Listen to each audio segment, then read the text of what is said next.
Muri yeZimbabwe panapa paita nyaya dzakawanda dziri kunetsa dziri kutembesa vanhu musoro, saka ndatigedza tipinde madziri tionesane so that kana muchinge mazoonawo mafila zvamuchafila ipapapa muchandiudzawo ndoziva kuti mimi mune maonero enyu enyaya nemanzwiro amuchaita. Da kuti tange tanzwa zvikutaurwa panapa nambuya ari kutaura apapa, muzondiudza kuti ava azvirovese mambama here, hazviite sei, kana ingori kete tongoti chii kete pakete. Kana muchinga mafarira mawirira nezvavari kutaura munogara mangova laika kuitira kuti zvinhu zviite se zvifambe. Inzwai zvavari kutaura. Ndinokuda revhuro reZimbabwe,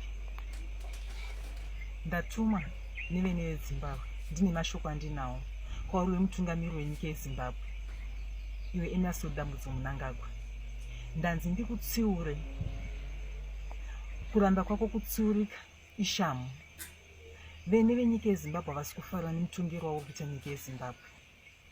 Kutsamwa kwavo zvinokwazara, ushunguwo zvinowazara. Vasvika pakuya netsoka dzavo vega vamire vomene. Havasi kufara nekutonga kwakuita nyika yeZimbabwe. Hazvisi kufadza vene, hazvisi kufadza. Saka zvanzi ndikutsiure. Ukabvumawo kutsiurika rugare, asi ukaramba sangana netsiuridzo hanzi shamu pamusoro pako. Saka zvakwauri iwe kuti usarudza zvipi. Ndiwangu mashoko. Gore rinera kudya rinopisa muri yeZimbabwe ndozviziva kuti kune zvakawanda zviri kuitika munyika zvekuti vanhu vakadhiniwa, vanhu vakatsamwa. Ukaona kuti vanhu zvakubvira kana kuti pang'anga dzakusvika pakubuda pachena dzichiudza Mnangagwa. Normally isusu we all know kuti timu riya reZanu PF ana Mnangagwa, mavice president acho nevamwe vanhu they do not respect inonziseda uri nganga, even men of God ukatokubuda musaga kana kuti munzira yavo vanokupa proni yako kana kuti rubolonjo atizive the way yamunokwanisa kuti zvitaura nayo. But now today we have another socialite. Socialite uyu abenoti watengerwa rapta here kana kuti wodada nevanhu venyika here, I don't know. Zvingoro zvinhu zviri kungotaurika, but the reason ndiri kutaura zvinhu izvi kana kuti the reason ndiri kuuya tichionesana nemi nyaya dzakaita sedzidzi, it's not because kuti nini I'm part of them. Ndiri kungokuudzaiwo kuti mungoziva zvinhu zviri kuitika munyika ena handinei nezvinhu zviri kuitika pana Tallinn Nduzo ari kubuda ari kutaura kuti nyika yedu iri kuchinja in a good way. If you can't see it, parwa maziso.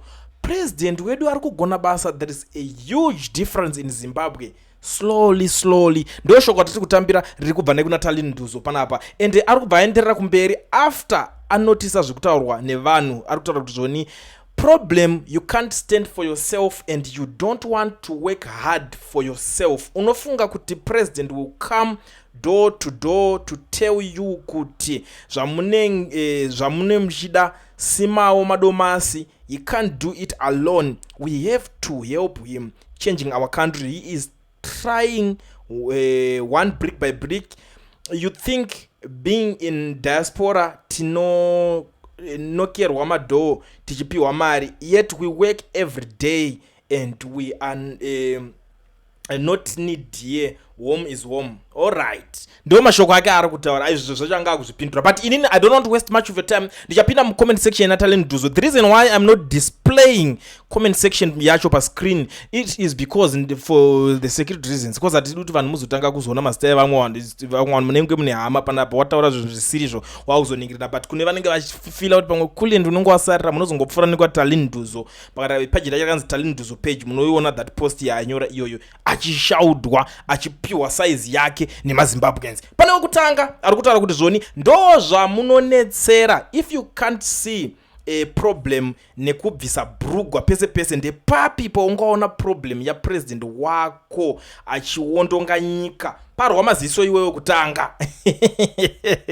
Hadzika iwewe usiri kuona problem yekuti unongobvisa brugwa pese pese. Hadziko ya president unozoiona sei? Usiri kuona anything wrong about Ngikini? I don't know. Right. Umwe ari kuti ko uyaka ugare kuZimbabwe kwacho naiwe ungoita chihure chako uri munyika mako. rimwe shoko riri kubva kune vamwe vanhu vanhu vari kurova chematsenga dzungu. I'm telling you zvakanzi aiwa iwe you mean in Harare or Mashonaland. Unfortunately Zimbabwe is bigger than that. Vamwe vari kuti aiwa chidzoka unogara ikoko since uri kuona change yacho hanzi usiriwo vamwe mukana ka wozitongo pakashata right. Hanzi isusu tiri kurwara in hospital, we are not seeing any changes. Maybe they should concentrate to healthcare, people's lives matter. T for titende right. Ungaroti aiwa pa internet vari kushanda uyai muone zvakaitika paHarare maroads. Alright, ndi rimwe riri kusimbisa. It's balanced but kune zvinhu kwazviri kuzongowandira vanhu vemuZimbabwe. People are not happy. Unozoti I always tell people, I always show people kuti guys the comments even ukaenda papost inopostwa naMnangagwa yacho, the comments you will not like it. Honestly speaking, mamwe acho akaita mawords anoita kunyadzisira. Sorry zvenyu handisi kuzokwanisa kunge ndichimanhingirikina panapa, but tiri kungoda kuti tingoonesana pane zvimwe zvinhu zvinenge zvichitaurwa nevanhu panapa. Mwari kuti aiwa saka uchizoudzwa sorry ndatoijamba yekuti vanhu vanozotanga kuudzana mamwe manikita. I don't want anything chinozopinda that personal because munhu angatone problem inenge ichitomunetsa, but maZimbabweans is happening. Arimori kuti Zimbabwe is truly seeing economic improvement. GDP growth is strong this year and sectors like farming and mining are doing better, but we must remember the challenges. Inflation still affected prices and many people rely on informal work. The country is moving forward, but it's a process, not instant prosperity. Ishoko riri kubvawo kune mumwe ari kutaura zvinhu zvake zvine kakubalanza mukati, vaniti constructive criticism at the end of the day. Right. And can you imagine civil servant ikutambira $250 per month. Maroads zvawo zvaita musiti Harare, iwe uchitaura focho yakadai, asi ukuda hako kuzvitukisa nevanhu kani.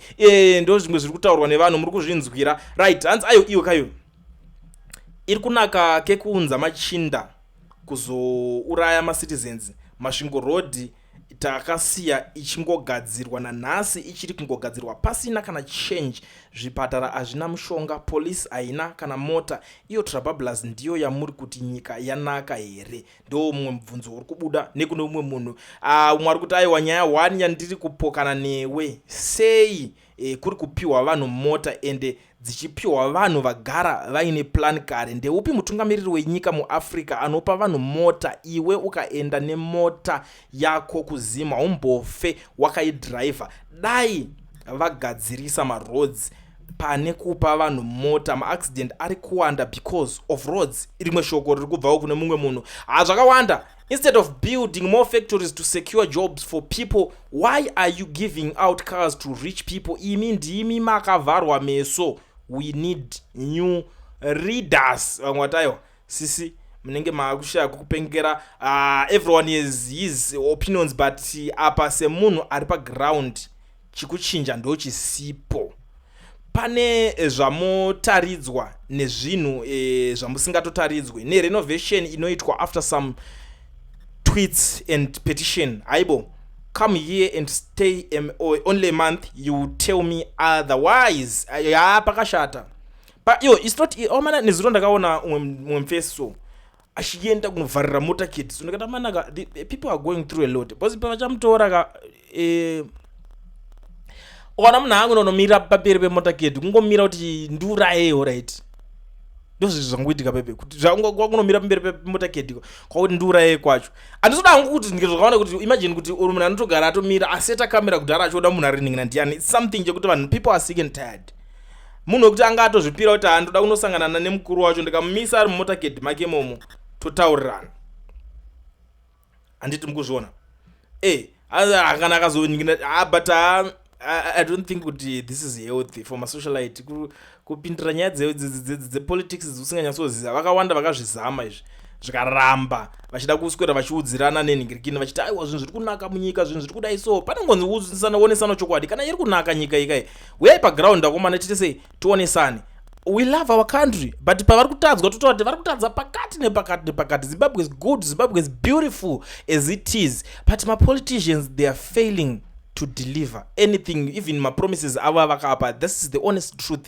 Ndo nyaya iri kungonetsa chete panapa. But ukazobuda kubudikira uda kunosanitize zvinhu zvisipo ndo pari kuita dambudziko. I understand kuti vanhu vazhinji especially masocialites vanongobudikira obva ati vari kugona vari kudai so kuti atsvage kuda kupinda kukwana-kwanawo, because maybe mwana ngava yakaneka capital obvanza tamba nezanu, ukangotamba nezanu chete zvinhu zvinobudirira. Kana kuti unongopindawo pamwe ane kabusiness kaakuita zvinonzi ukangowirirana nevanhu vezanu pf zvinhu zvako zvinenge zvatova right.